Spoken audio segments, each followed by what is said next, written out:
Hare Krishna, bom dia, eu sou o Lila Das, aqui do Yatra de Porto Alegre. Então hoje vamos estudar do Srimad Bhagavatam, canto 3, capítulo 29, o verso 35. Explicação sobre o serviço devocional.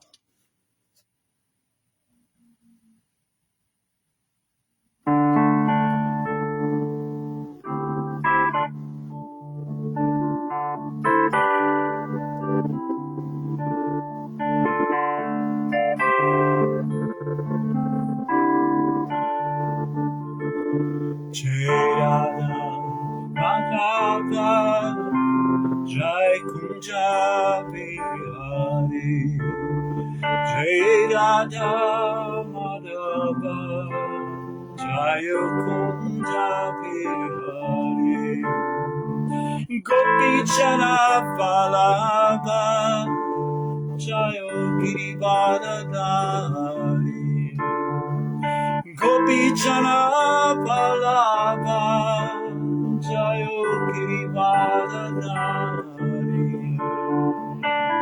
Yashodanandana Brother Janaranjana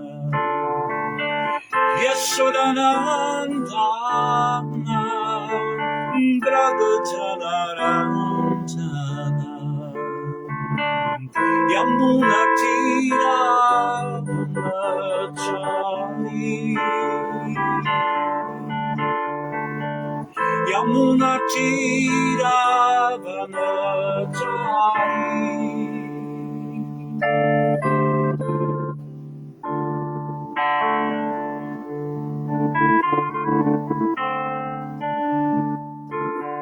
Jai Radha Madhava Jai Kunja Bihari Jai Radha Madhava Jaya Kunja Bihari.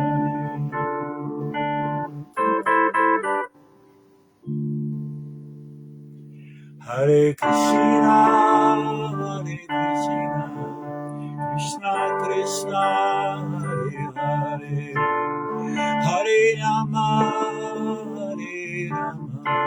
Rama Rama, Hare Hare. Hare Krishna, Krishna Krishna, Hare Hare, Hare Rama, Rama Rama, Hare Hare.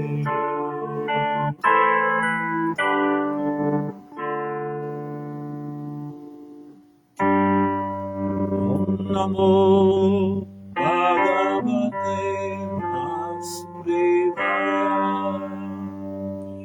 Om Namo Bhagavate Vasudevaya Om Namo Bhagavate Vasudevaya.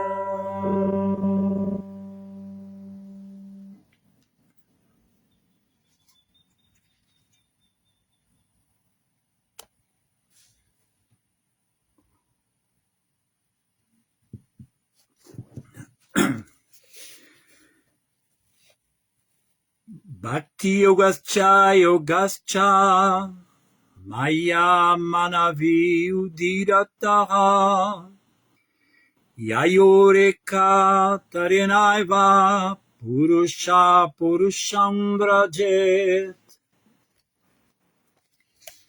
Tradução: minha querida mãe, ó filha de Mano, o devoto que aplica a ciência do serviço devocional e do yoga mística dessa maneira pode atingir a morada da Pessoa Suprema simplesmente por este serviço devocional. Então, tradução de Srila Prabhupada. Nesta passagem, a Suprema Personalidade de Deus, Kapila Deva, explica perfeitamente que o sistema de yoga mística, que consiste em 8 diferentes tipos de atividades do yoga, precisa ser executado com o objetivo de se chegar à fase perfectiva de Bhakti Yoga. Não é aceitável que alguém se contente com a mera prática de posturas sentadas e julgue-se completo. Por intermédio da meditação, deve-se alcançar a fase de serviço devocional. Como se descreveu anteriormente, o yogi é aconselhado a meditar na forma do Senhor Vishnu de ponta a ponta, desde os tornozelos, as pernas, até os joelhos e as coxas, até o peito e o pescoço, e dessa maneira gradualmente até o rosto e então nos ornamentos. Não há possibilidade de meditação impessoal. Quando através da meditação na Suprema Personalidade de Deus, em todos os detalhes, chega-se ao ponto do amor a Deus, esta é a fase de Bhakti Yoga, fase em que se deve realmente prestar serviço ao Senhor com o amor transcendental. Qualquer pessoa que pratique yoga e chegue ao ponto do serviço devocional pode alcançar a Suprema Personalidade de Deus em sua morada transcendental. Afirma-se claramente aqui, Purusha Purusham Vrajet. O Purusha, a entidade viva, vai ter com a pessoa suprema. A Suprema Personalidade de Deus e a entidade viva são qualitativamente iguais. Ambas são definidas como Purusha. A qualidade de Purusha existe tanto na divindade suprema quanto na entidade viva. Purusha significa desfrutador. E o espírito de desfrute está presente tanto na entidade viva quanto no Senhor Supremo. A diferença é que a quantidade de desfrute não é igual. A entidade viva não pode experimentar a mesma quantidade de desfrute que a Suprema Personalidade de Deus. A esse respeito, pode-se fazer a analogia do homem rico e o homem pobre. A propensão para o desfrute está presente em ambos, mas o pobre não pode desfrutar na mesma quantidade que o rico. Contudo, quando o pobre vincula seus desejos aos do rico, e quando há cooperação entre o pobre e o rico, ou entre o grande e o pequeno, o desfrute é compartilhado igualmente. Bhakti Yoga é assim. Purusha sa Purusham Vrajet. Quando a entidade viva entra no reino de Deus e coopera com o Senhor Supremo, dando-lhe prazer, ela goza da mesma felicidade ou da mesma quantidade de prazer que a Suprema Personalidade de Deus.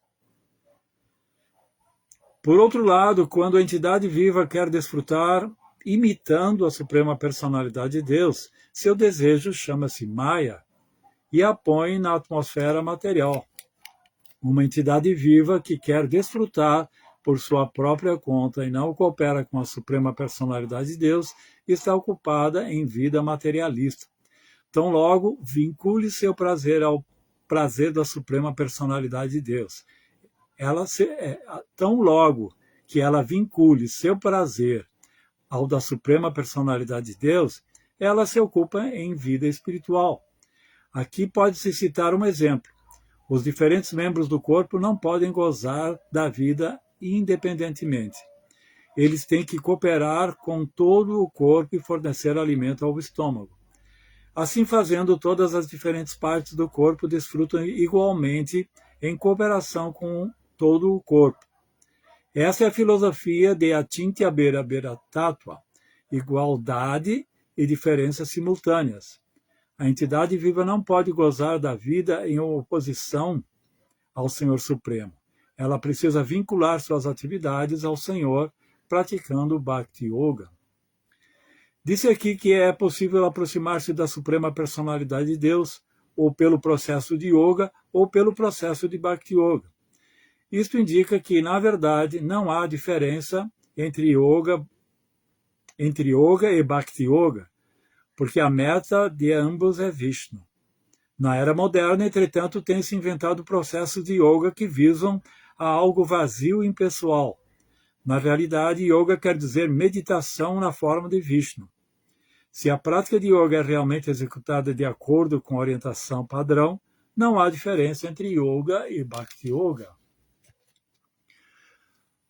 Om Jnana-timirandasya Gyananjana Chalakaya Chakshurum Militam Ajena Tasmai Shri Gurave Namaha. nasci na mais obscura ignorância e meu mestre espiritual está iluminando os meus olhos com o archote do conhecimento. Por isso lhe rendo minhas mais humildes e respeitosas reverências. Namah Vishnu Padaya Krishna Prestaya Bhutale Srimati Hridayananda Goswami Tinamine Namaste Guru Hamsaya Paramananda Medase Prabhupada Pramodaya Dusa Siddhanta Nasne Namah Vishnu Padaya Krishna Prestaya Bhutale Srimati Bhakti Vedanta Swami Tinamine Namaste Sarasvati Deva Gauravani Pracharine Nirvishesha Sunyavadi Pastatya Deshatarine.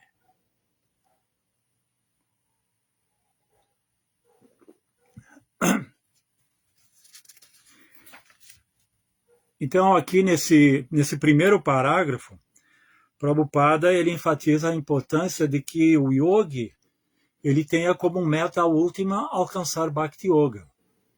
O yogi ele tem todo um procedimento técnico, tem muitas práticas. No caso da Ashtanga Yoga, são 8 estágios, são 8 conquistas graduais até chegar em Samadhi, mas Prabhupada, inclusive, enfatiza que nesse verso está bem claro que o objetivo do yoga é alcançar o serviço devocional, Bhakti Yoga. Porque aqui Kapila Deva está falando para sua mãe Devahuti.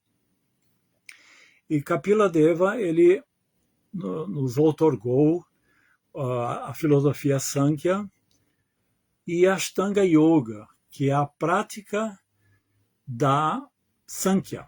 Sankhya é a teoria, e quando vamos pôr em prática essa teoria, então praticamos a Ashtanga Yoga. Agora, a Ashtanga Yoga ela ainda é popular aqui no Ocidente, mas existe a versão do falso, Prabhupada fala, o impostor Kapila.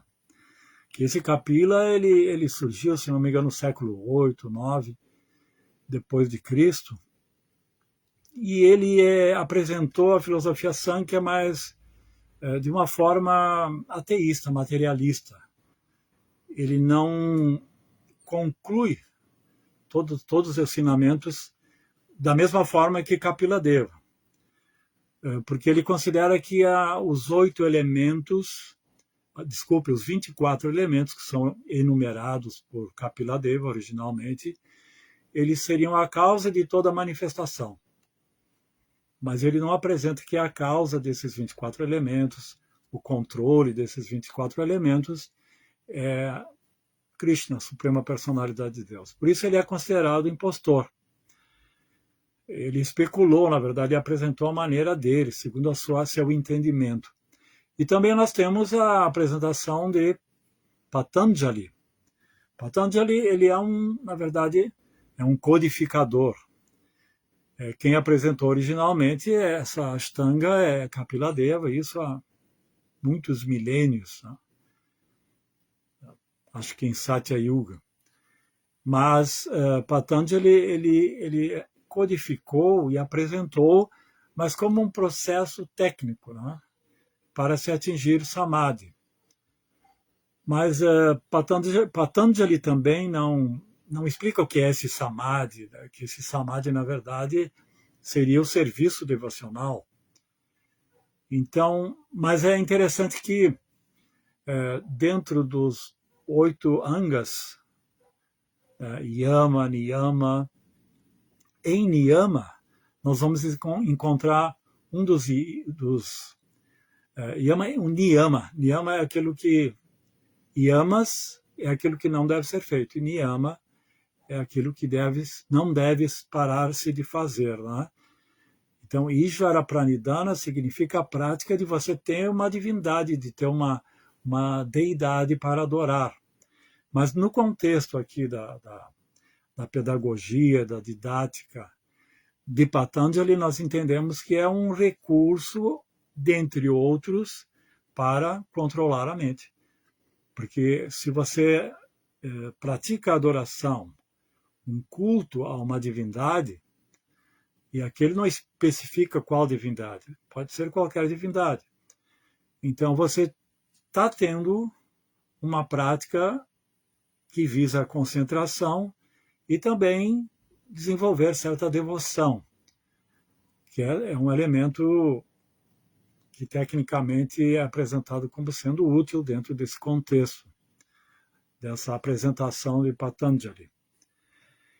Agora, é muito interessante, né, que o Bhakti ele tem os yamas, aquilo que não deve ser feito, o Vaishnava, né, tudo aquilo que é contrário a essa meta de se atingir prema, como não praticar sexo ilícito, não jogar jogos de azar, não se intoxicar, não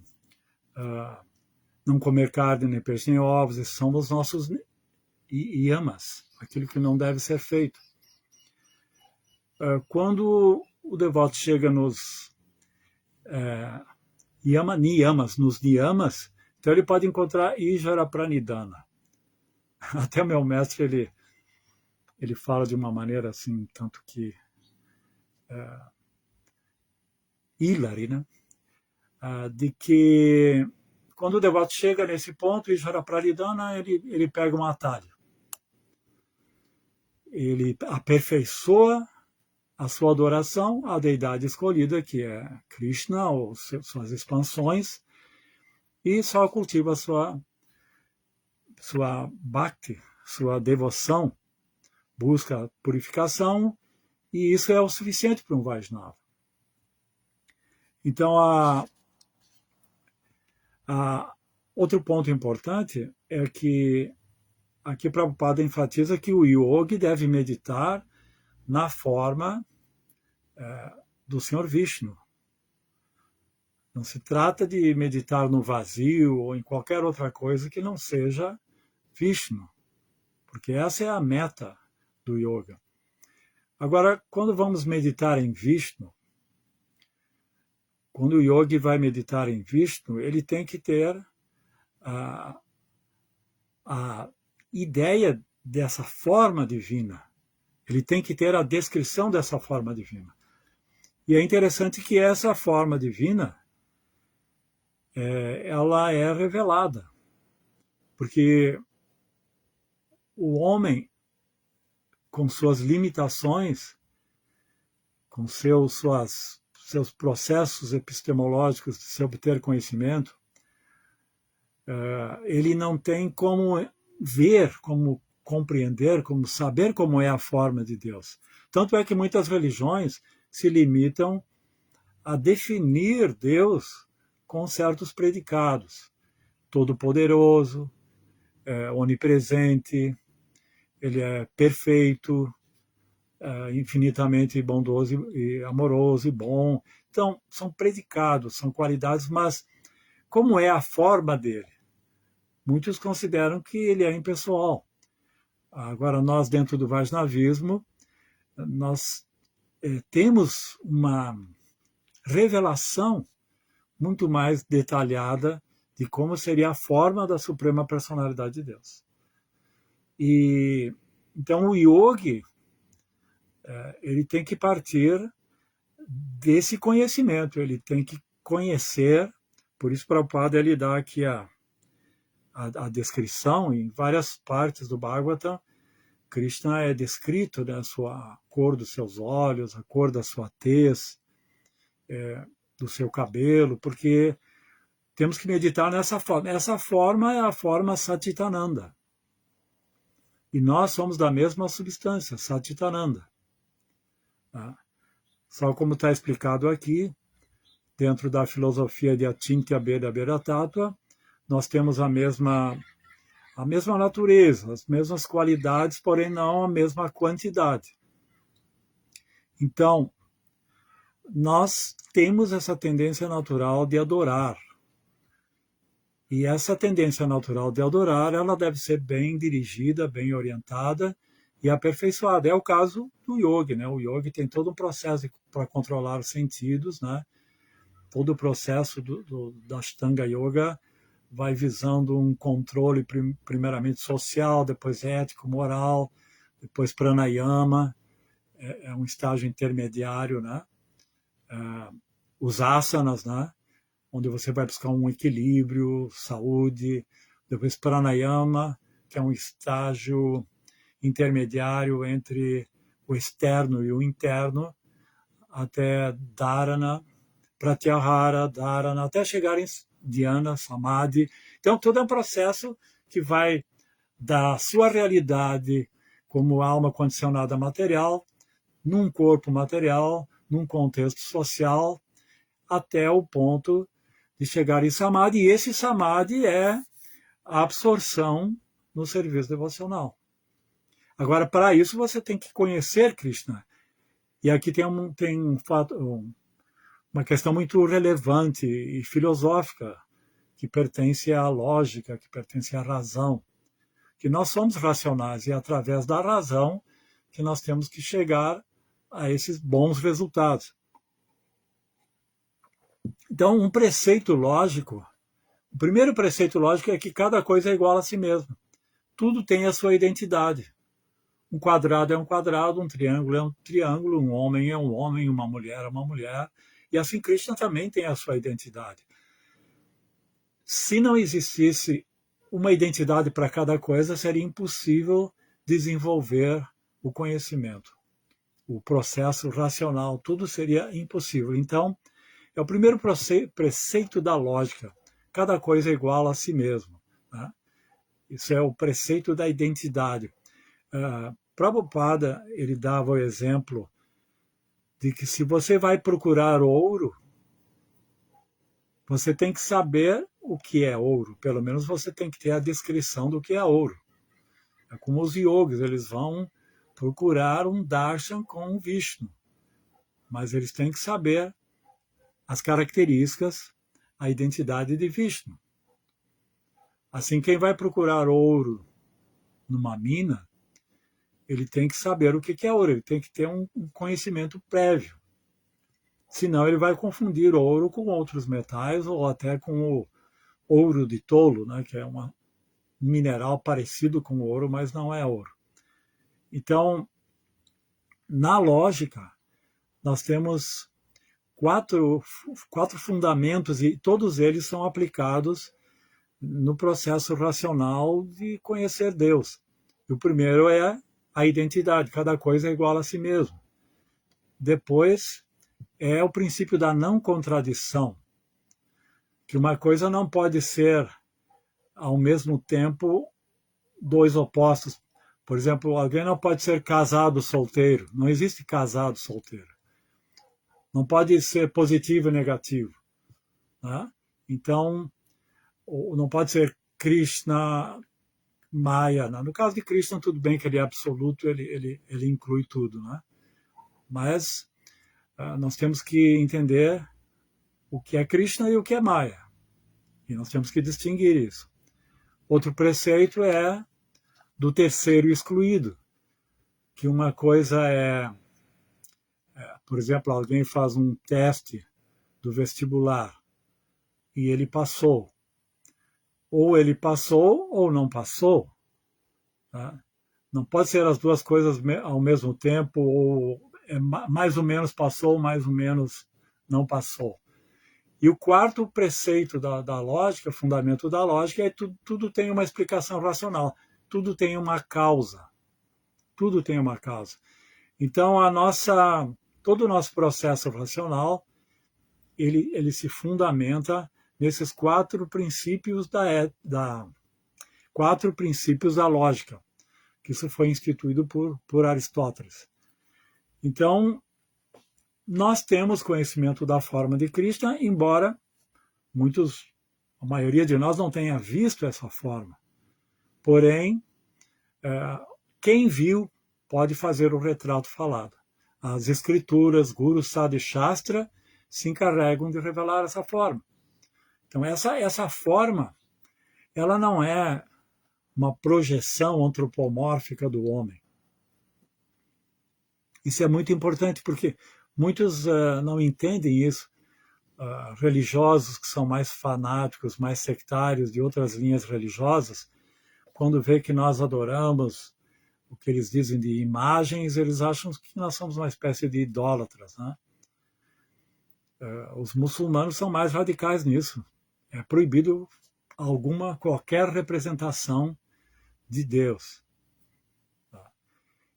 E quando eles veem as formas de Krishna, as formas, até formas zoomórficas, né, como a forma de javali, de Varahadeva, Narasimha, essas formas então causam mais espanto ainda. Mas essas formas, elas não são uma especulação do ser humano, não é uma criação, não é uma projeção antropomórfica. Tem um filósofo chamado, acho que é Ludwig Feuerbach, que ele dizia, ele é ateu, né, é um dos ídolos de Karl Marx, né, só podia ser. Mas ele explicava que Deus é uma criação do homem no sentido de que o homem projeta um ideal numa personalidade que chama de Deus. Mas isso é uma projeção do homem. E já na Grécia Antiga, na filosofia clássica, nós tínhamos, acho que é a Anaxágoras, que dizia que cada povo cria Deus à sua imagem. Ele viajava pelo Oriente Médio, no Egito, e ele viu que os egípcios, que têm pele morena, tinham deuses de cor de pele morena. Os indianos tinham a divindade de Deus, para os indianos tem características da raça indiana e assim por diante. E ele dizia também que se uma espécie animal, tal como cavalos, se eles tivessem religiosidade, eles teriam criado um Deus com a forma de cavalo, e assim, entre leões, Deus seria a forma de leão. Mas isso é uma questão antropomórfica. Essa questão existe realmente, mas não pode ser generalizada. Então, essa forma que é descrita, ela é uma forma revelada. Isso é muito importante que possamos entender. E no parágrafo seguinte, Prabhupada ele enfatiza a questão de que nós somos da mesma natureza que Vishnu. Nós somos também Satchitananda, nós também temos a tendência a buscar prazer, por natureza.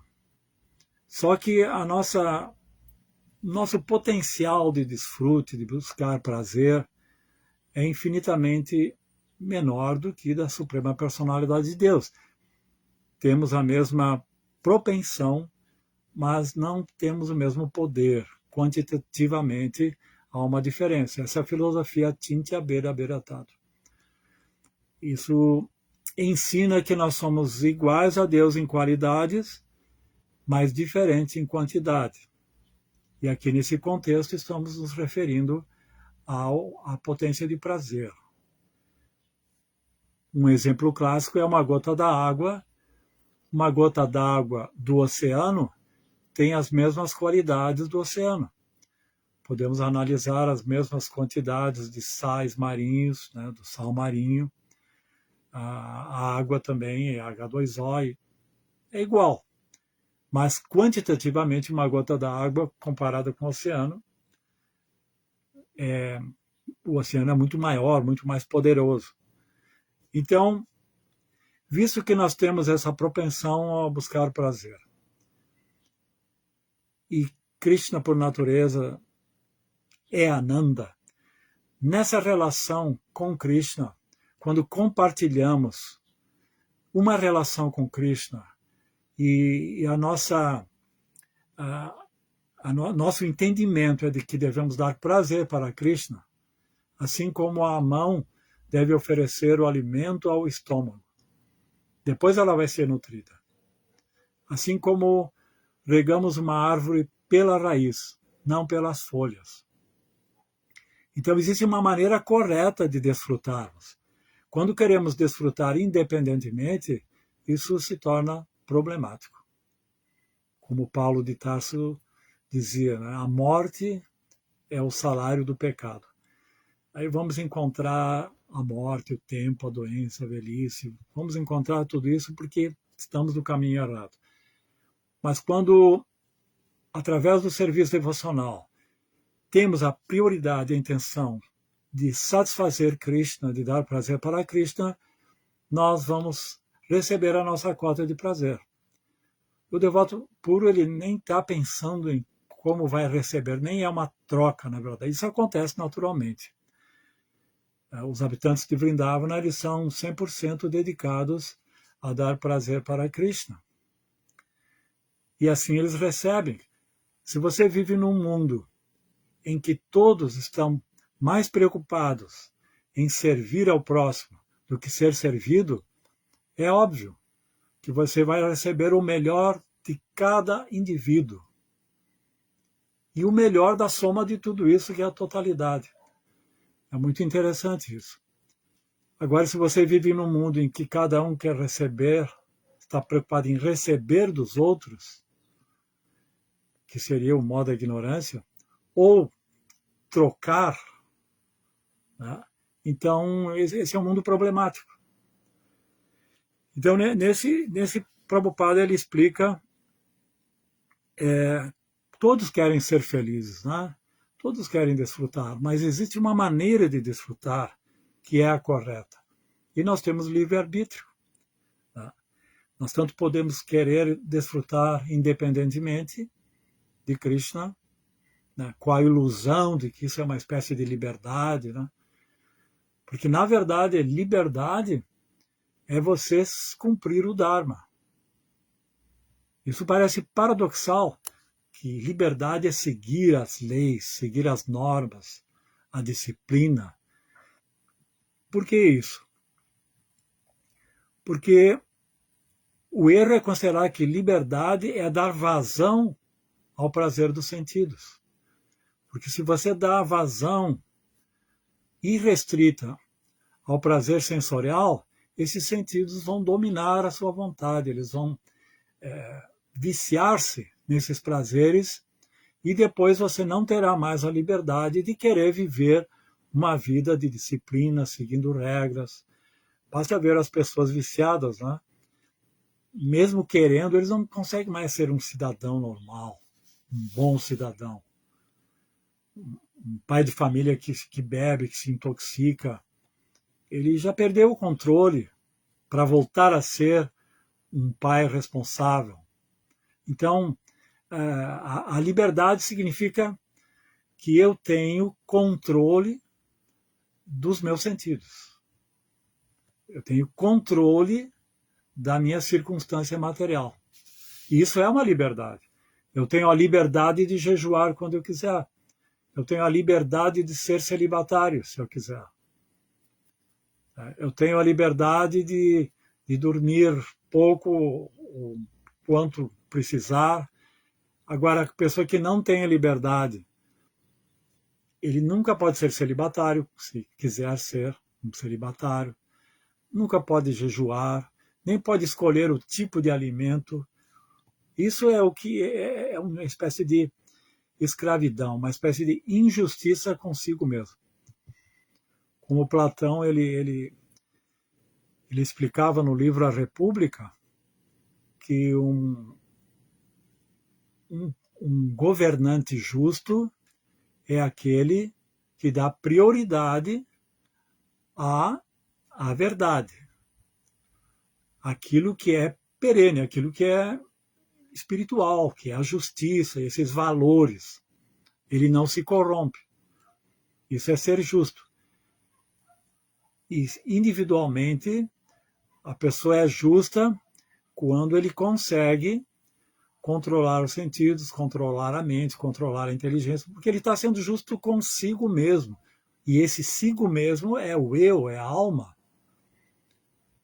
Se eu contraio vícios, eu estou sendo injusto comigo, por quê? Porque a minha natureza é espiritual. E eu estou, assim, cada vez mais condicionado aos prazeres materiais, que vão me levar à doença, velhice, morte, tudo isso. Então, eu estou sendo injusto com a minha verdadeira essência. Se eu sou Satchitananda, eu tenho que agir de tal forma que eu possa resgatar essa condição Satitananda. E isso implica em austeridade, disciplina, tudo isso. Então, esse é o ponto, né? A liberdade. O devoto é o mais livre que existe dentre os seres humanos, porque ele tem controle dos sentidos. Isso implica na liberdade. Então, o prazer está em servir Krishna. Ali está o segredo. E aqui tem um exemplo também, para o padre ele dá um exemplo interessante, que é o exemplo fazendo uma alusão ao fato de que nós somos partes e parcelas de Krishna. Nós somos partes e parcelas. Nós somos dependentes de Krishna. Nós, por natureza, não somos separados. Então é dado o exemplo do corpo. O corpo ele é um todo funcional, mas você pode ver que existe a mão, que tem uma função específica, os olhos, com toda a sua perfeição, né? Você tem as pernas, o estômago, o coração, o cérebro. Cada parte do corpo tem uma função, o que seria assim o Dharma, né? O Dharma da mão, o Dharma dos olhos, o Dharma dos ouvidos. Cada um tem uma função e a soma de todas essas funções é que faz com que o corpo possa agir harmoniosamente, equilibradamente. Então, se nós somos parte de Krishna, nós somos uma parte parcial de Krishna, então nós temos que saber qual é o nosso Dharma, qual é a nossa função, que para todas as entidades vivas, tudo culmina em Sanatana Dharma, que é uma função generalizada, o serviço a Krishna, e servindo a ele, então, eu vou receber do todo. A mão, por exemplo, é um exemplo muito interessante. A mão agindo perfeitamente, em função do interesse do corpo, vai tomar o alimento, oferecer ao estômago. Ela não vai poder desfrutar diretamente do alimento. Ela precisa do corpo como um todo para poder desfrutar. Esse alimento tem que ser digerido, a circulação sanguínea tem que levar os nutrientes para todas as partes do corpo, até a mão receber a sua cota. Então podemos ver que cada parte do corpo vive em função, existe em função das outras partes do corpo. Como a mão e os diferentes membros do corpo não têm livre-arbítrio, eles automaticamente funcionam dentro da perfeição natural. Se o cérebro, se o espírito dá uma ordem, tem um desejo, eles vão cumprir sem questionar, sem resistir. Agora nós, como seres humanos, temos livre-arbítrio, né? Nós temos que conquistar esta liberdade. Então, nós podemos agir perfeitamente ou de forma imperfeita, né? No sentido de se sintonizar ou não com a harmonia do todo. Os próprios filósofos estoicos, né, da fase helenística da Grécia, eles tinham isso como filosofia. E o próprio Aristóteles, que a felicidade está em você estar de acordo com a sua função natural, de acordo com a sua natureza. Você deve buscar excelência naquilo que a sua natureza preconiza. Por exemplo, se você tem uma natureza de ser um guerreiro, então vá buscar excelência nisso. O próprio Krishna, no Bhagavad Gita, quando Arjuna queria desistir da batalha e agir como um mendicante, um renunciado, ele aconselhou Arjuna, não, você é um kshatriya, você tem essa natureza de kshatriya, você tem esse dharma, então me sirva como um kshatriya. Tá?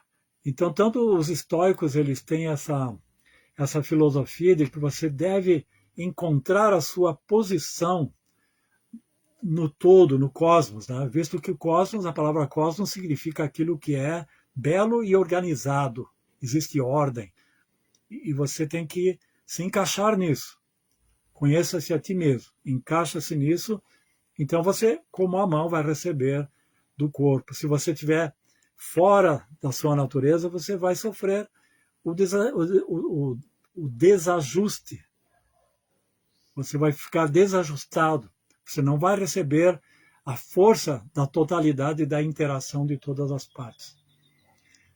Então, Aristóteles ele tinha a ética aristotélica, que ele explica no livro Ética Nicômaco, que é um livro que ele escreveu para o filho dele, apresentando os preceitos de ética. Ele tem esse enfoque. Só que o defeito dessa ética é que ela é um tanto que egoísta. Você busca a sua excelência, porque ele defende que todos buscam através das suas ações, seja aquele que busca o poder, a fama, a beleza, seja lá o que você faz nesse mundo, você está buscando prazer em última instância. Para o Vaishnava não é diferente. Visto que nós somos Ananda, nós também estamos buscando prazer. Só que não o prazer, digamos, do modo da bondade. Nós estamos buscando um prazer que transcende os modos da natureza. Então, a limitação dessa apresentação filosófica de Aristóteles é de que você pode atingir uma certa excelência e ter prazer nesse mundo, mas se você não usar essa sua conquista, essa sua excelência para servir a Deus, visto que você é uma parte dele, e aqui voltamos à questão da fórmula do verdadeiro prazer, que é apresentado nesse parágrafo, se você não usar devidamente todas as suas qualidades, suas conquistas, suas opulências, isso vai culminar no fim, na morte. Por isso que depois, com a ética cristã, isso foi aperfeiçoado.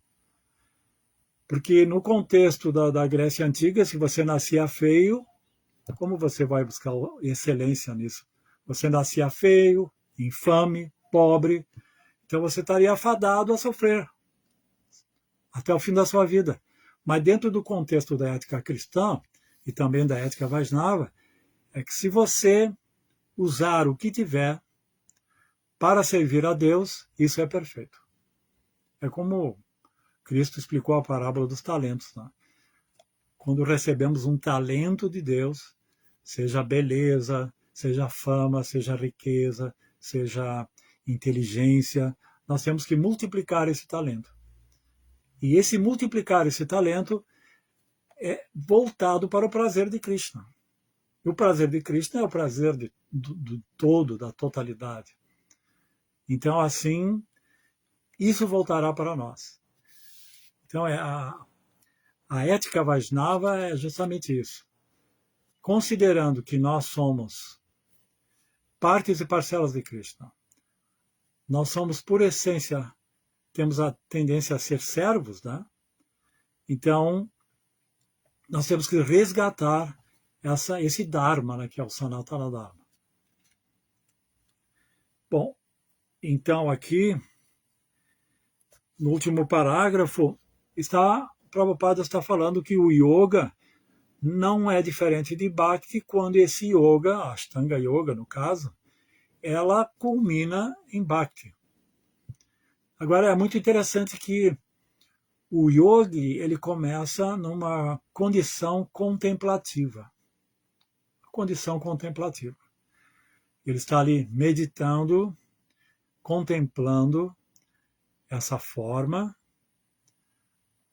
e também os que contemplam a natureza, a forma universal. Quando o yogi avança nessa fase neutra de contemplação e ele fica impressionado, né? Esse é o maravilhamento, né? Uma das 10 raças. Quando ele fica impressionado com a beleza desse universo, a inteligência que existe por trás disso, a grandeza, ele vai ser inclinado a servir esse Criador, ou mesmo o Yogi, né? Vemos como Dhruva Maharaj, quando Dhruva Maharaj contemplou a forma de Vishnu, ele mudou a sua atitude. Ele estava interessado em ter poder, ter riqueza, mas quando ele viu a forma de Vishnu, ele mudou seus sentimentos, sua atitude, ele viu que existia algo muito superior. Ele buscava cacos de vidro e encontrou diamantes. Então, naturalmente, quando você começa a entender Deus, quando no caso do yogi, contempla essa forma divina, ele fica inclinado a quê? A servir. Então, o verdadeiro yogi, ele vai naturalmente querer servir. Então, nós vemos aqui uma graduação, Shanta Rasa, Dasyam, Sakya Rasa, Vatsalya Rasa, Madhurya Rasa, né? Existe uma evolução, uma graduação nesse processo. E o yoga, ele começa com a meditação, com Shanta Rasa. Mas quando ele vê a forma de Vishnu, ele vai ser inclinado a servir. Então é isso. Yoga e Bhakti Yoga devem culminar no serviço devocional. Então, Jai, todas as glórias a Srila Prabhupada. Se alguém tiver alguma pergunta, alguma colocação, vamos ver aqui. Quero agradecer ao convite de Parvioma, Harinath, todos que são encarregados desse programa, todos que participam. Otávio Daniel Neves Maria, Hare Krishna, aceite as minhas reverências, Prabhu Liladas, Benvenuti. Vamos ver. Certo. Bhatinval. Hare Krishna, reverências, Prabhu Liladas, Benvenuti, e aos demais devotos, bom dia, Haribol. Sérgio Pacheco, Hare Krishna, minhas reverências, Super Prabhu Liladas, todas as glórias, Hare Krishna, reverências, sempre é um prazer tê-lo aqui nessa página. Haridarshana Das, Haribol, reverências. Srila Prabhupada, que Jai, reverências, Liladas, Prabhu, reverências aos presentes. Adilila Devidasi, Hare Krishna, Adilila Devidasi. Irmão, uma pergunta.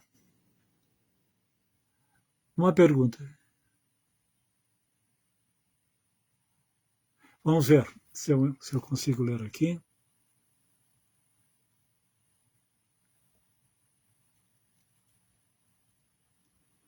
Irmão, uma pergunta. Para chegar em prema, amor puro, demora ou na próxima vida alcança... Aqui eu entendi a pergunta assim. Para chegar em prema, isso demora ou é só numa próxima vida que isso pode acontecer? É verdade que é muito difícil que alguém numa vida só vá chegar a essa perfeição. Por isso que nós temos a misericórdia da reencarnação com muitas oportunidades, né? Prabhupada, ele dizia que quando alguém começa o serviço devocional, essa prática, ele vai até o fim, mesmo que seja aos empurrões, mas ele vai chegar até o fim.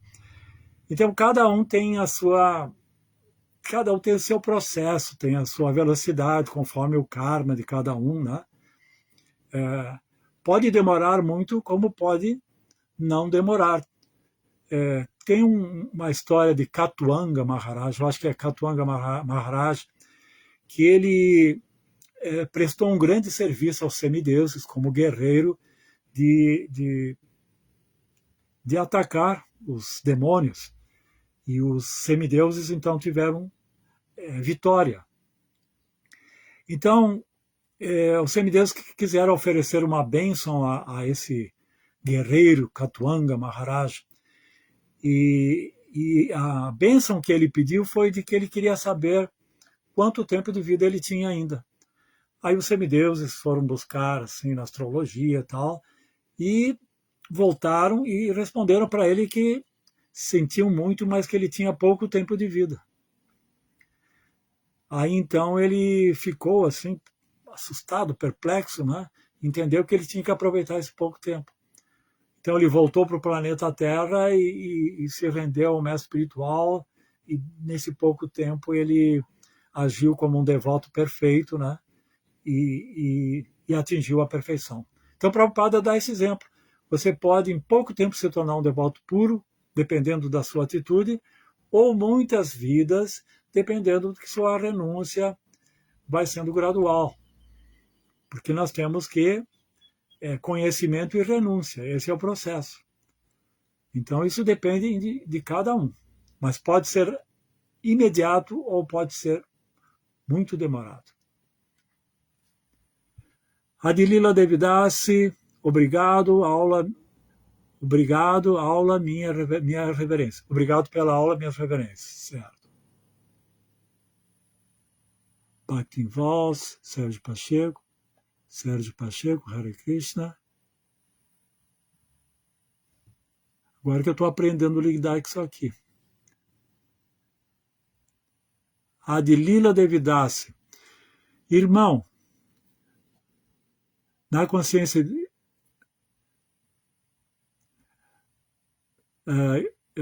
está escrito estranho, irmão, não consciência da consciência de Krishna, mas a gente sempre ocupa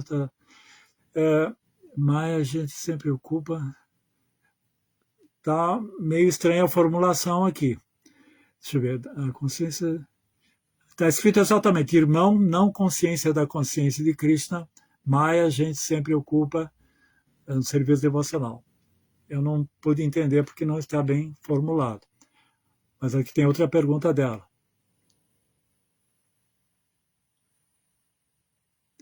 Sim, somos energia de Krishna, partes integrantes de Krishna, não somos, somos partículas marginais de Krishna, entidades vivas, individual, somos energia marginal de Krishna. Sim, a nossa posição é marginal porque nós podemos tanto estar sujeitos à influência da energia espiritual quanto da energia material. Aí que está a nossa escolha, o nosso livre-arbítrio. Haridarshana Das. Interessante que, segundo sua reflexão, a alma condicionada usa o livre-arbítrio para aumentar sua prisão ao invés da liberdade. Sim, a alma, quanto mais conhecimento ela tem, quando ela é identificada com o eu e tem fé nisso, o seu livre-arbítrio vai ser buscando a liberação. Agora, quando a alma está identificada com esse mundo, ela, claro, que vai ser sempre influenciada pela ilusão desse mundo. Saber usar o livre-arbítrio significa ter consciência, estar numa condição de pureza.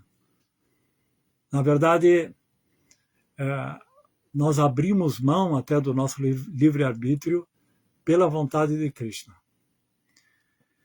Então, interessante que, segundo sua reflexão, a alma condicionada usa o livre-arbítrio para aumentar sua prisão ao invés da liberdade. Eu não sei qual é o aspecto dessa minha reflexão que eu fiz, se eu citei algum filósofo ou não, mas, de um modo geral, nós podemos aumentar o nosso envolvimento material ou nos libertarmos dele conforme o uso do livre-arbítrio. Isso é uma regra geral. Adilila Devidasi, irmão,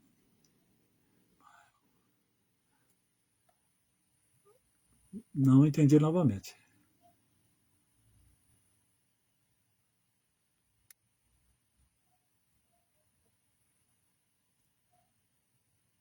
Eu acho que já. Sérgio Pacheco. Então tá, se não tem mais nenhuma pergunta, agradeço a presença de todos. Jai Srila Prabhupada.